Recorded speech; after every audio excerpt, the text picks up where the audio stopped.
Welcome. আমাদের ভিডিওতে তোমাদের স্বাগত। আজকে আমরা আলোচনা করব প্রথম বিশ্বযুদ্ধ পরবর্তী ভারতীয় কৃষকদের উপর অর্থনৈতিক সংকটের প্রভাব নিয়ে। ভিডিও শুরুর আগে তোমাদের বলি, যদি আমাদের ভিডিও তোমাদের ভালো লাগে কিংবা আমাদের ভিডিও থেকে তোমরা উপকৃত হও, তাহলে ভিডিও লাইক এবং শেয়ার করো। চ্যানেল সাবস্ক্রাইব করে বেল বাটন প্রেস করে অল করে দিও আমাদের সমস্ত ভিডিওর নোটিফিকেশন সবার আগে পাওয়ার জন্য। যদি তোমরা আমাদের ভিডিও ফেসবুকে দেখো, তাহলে ফেসবুক পেজ লাইক ও ফলো করে দিও। শুরু করছি আজকের ভিডিও।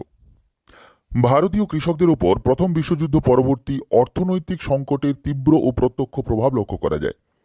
কৃষকদের জীবন ধারণের জন্য খাদ্যশস্যের উৎপাদন সবচেয়ে বেশি প্রয়োজন ছিল, কিন্তু আর্থিক সংকট নিরসনে সরকার রপ্তানিযোগ্য ও অর্থকরী ফসল চাষ করতে কৃষকদের বাধ্য করে।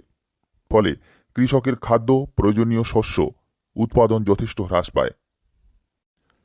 কৃষক তার জমিতে খাদ্যশস্যের পরিবর্তে অর্থকরী ফসল উৎপাদনে বাধ্য হলে কৃষক পরিবারগুলি খাদ্য সংকটের সম্মুখীন হয়। খাদ্যের অভাবে কৃষকের গৃহে হা অন্ন রব ওঠে। দেশের বহু স্থানে শীঘ্রই দুর্ভিক্ষের পরিস্থিতি তৈরি হয়।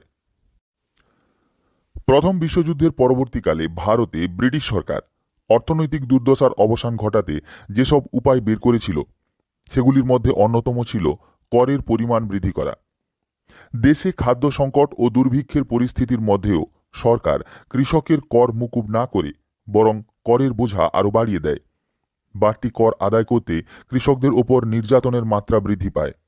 ভূস্বামীরা বিভিন্ন অজুহাতে জমি থেকে কৃষকদের উচ্ছেদ করে নিজেদের আয় বাড়ানোর চেষ্টা শুরু করে। কর বৃদ্ধির ফলে দেশের বিভিন্ন স্থানের কৃষকরা সীমাহীন দুর্দশার শিকার হয়। প্রথম বিশ্বযুদ্ধের পর সারা ভারতেই অর্থনৈতিক সংকটের প্রভাব অনুভূত হয়। এই পরিস্থিতি ভয়ানক আকার ধারণ করে গুজরাট সহ পশ্চিম ভারতে। সরকার কর্তৃক কৃষকদের উপর অতিরিক্ত করের বোঝা চাপানোর ঘটনায় সবচেয়ে করুণ পরিস্থিতি তৈরি হয় গুজরাটে। সেখানে কর বৃদ্ধির প্রতিবাদে 1918 খ্রিস্টাব্দে এবং 1928 খ্রিস্টাব্দে দারুণ আলোড়ন সৃষ্টি হয় এবং তীব্র আন্দোলন ছড়িয়ে পড়ে।